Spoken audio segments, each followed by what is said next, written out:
The year was 2010. It was a time when the world was still reeling from the aftermath of the financial crisis, and people were trying to find their footing again. In the midst of this, an unsettling discovery was about to shake the quiet community of Long Island to its core. A chill settled over Long Island. The winter air was crisp, and a dense fog rolled in from the Atlantic, cloaking the island in an eerie silence. It was as if the island itself was holding its breath, waiting for something to happen.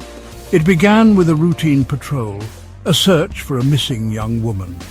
The police officers, accustomed to the usual disturbances, had no idea that this night would be different. They combed through the wooded areas, their flashlights cutting through the darkness, illuminating the missing persons poster that fluttered in the cold wind. What they found was far more chilling. A police officer's flashlight caught a glint of something buried in the sand. As they dug deeper, their faces turned pale with shock. It was a discovery that would haunt them for years to come. Scattered along the desolate stretch of Gilgo Beach, they discovered human remains. The bones, partially buried in the sand, told a silent story of horror and despair. The beach, once a place of relaxation and joy, had become a graveyard. Not just one, but multiple victims. The forensics team worked tirelessly, examining the crime scenes, piecing together the grim puzzle. Body bags lined the beach, each one a testament to a life brutally cut short. The bodies were shrouded in the silence of the dunes, their stories waiting to be unearthed. The investigators knew that each fragment of bone, each piece of evidence, held the key to unraveling the mystery of their deaths. The discovery sent shockwaves through Long Island, a stark reminder that darkness can lurk even in the most familiar places. Residents gathered in hushed groups, their faces etched with fear and disbelief. The police held press conferences trying to reassure the community, but the unease was palpable. The news spread like wildfire. Television screens and newspaper headlines blared the grim discovery, capturing the attention of the nation. The once tranquil island was now the center of a media frenzy, with reporters and cameras descending upon it. The tranquility of Long Island was shattered. The streets, usually bustling with life, were now eerily quiet. People locked their doors and windows, casting wary glances at strangers. The sense of safety they once took for granted was gone. The peaceful facade of seaside life had been brutally pierced.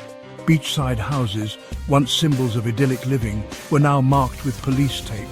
The somber atmosphere hung heavy over the town, a constant reminder of the horror that had been uncovered. The discovery unveiled a chilling reality. A killer, or killers, walked among them. The police investigation board filled with suspects and evidence, each clue leading them closer to the truth, but also deepening the mystery. Fear seeped into the hearts of the residents, a chilling premonition of the horror that was about to unfold. Community meetings were held, but the anxiety was palpable. Faces that once smiled in greeting now wore expressions of worry and suspicion.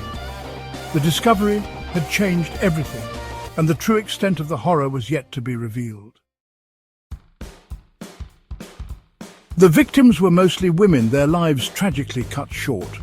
Many of them had been involved in sex work, a profession that often operates in the shadows. This made them vulnerable, easy prey for a predator lurking in the darkness.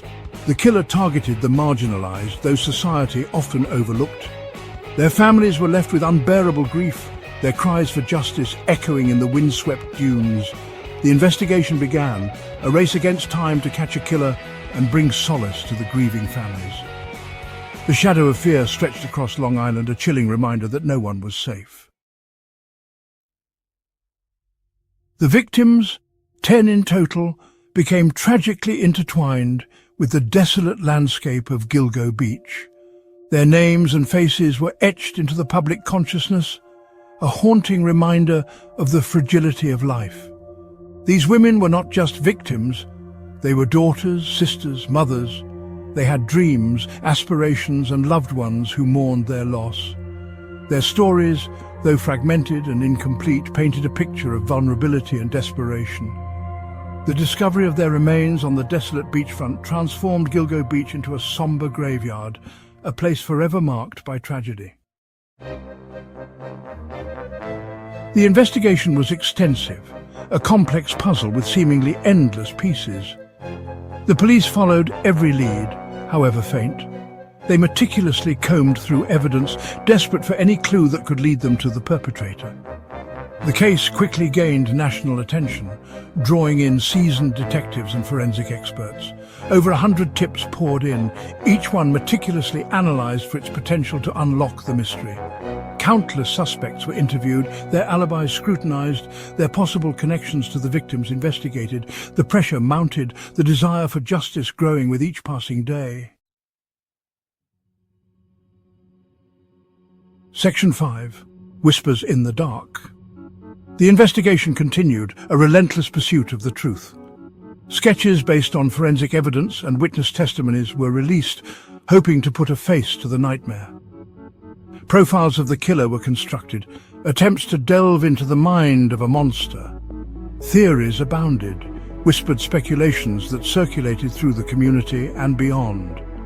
Was it the work of a serial killer, driven by a dark and twisted fantasy? Or was it someone closer to home, hiding in plain sight? Each whisper, each theory only deepened the mystery, adding another layer to the chilling enigma of the Long Island serial killer. Section 6. Dead Ends and False Hope. Years passed, seasons changed, but the Gilgo Beach murders remained unsolved. The once bustling beach, now a somber reminder of the lives lost, stood as a silent witness to the passage of time. Each wave that crashed against the shore seemed to echo the unanswered questions that plagued the investigation. Leads ran cold, tips dried up, and the investigation seemed to hit an impasse. Detectives pored over the same files, hoping to find something they might have missed. The frustration was palpable as every promising lead turned into another dead end. The lack of answers only fueled the public's imagination, giving rise to more speculation and fear. Rumors spread like wildfire, each more outlandish than the last.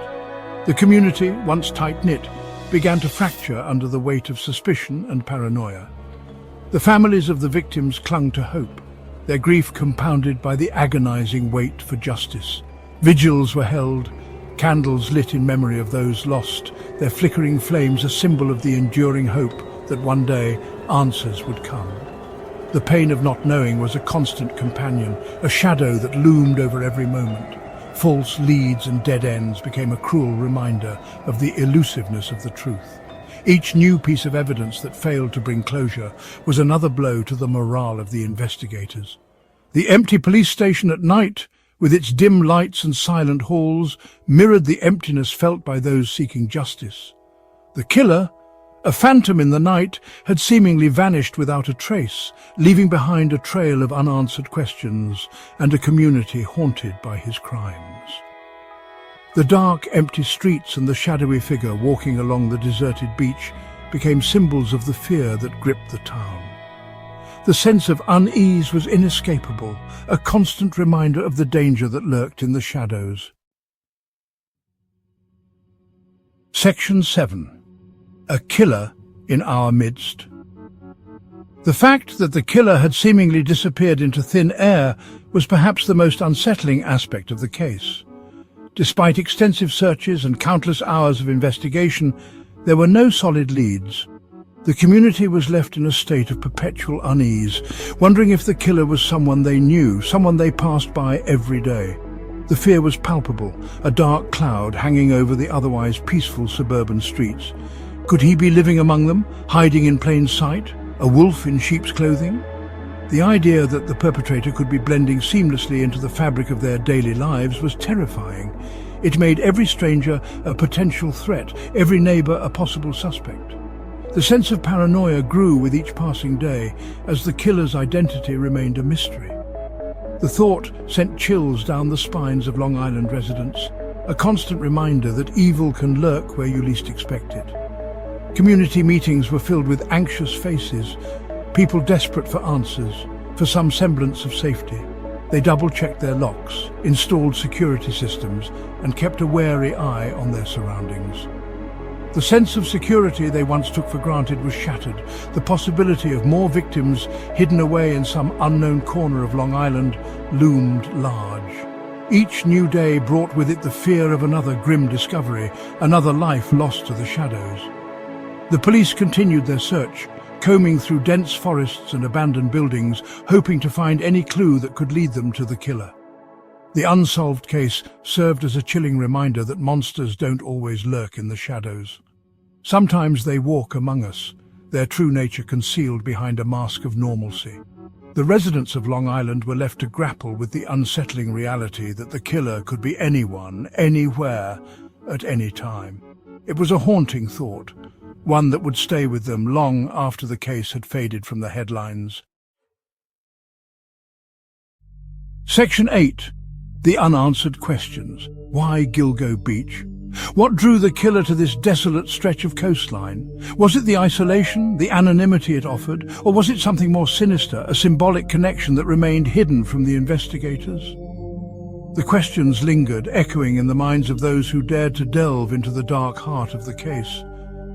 The lack of answers only fueled the mystery, amplifying the horror of the crimes. The unknown can be far more terrifying than the known, and the Long Island serial killer case was a chilling testament to this fact. Section 9. The haunting continues. The Long Island serial killer case remains open, a haunting reminder of the darkness that can lurk beneath the surface of even the most idyllic communities. The victims, their stories silenced, deserve justice. Their families, forever scarred by the tragedy, deserve closure. The fear lingers, a constant shadow over the once peaceful shores of Long Island. The case serves as a stark reminder that some mysteries may never be solved, their secrets buried deep within the annals of time. The haunting continues, a chilling whisper on the wind.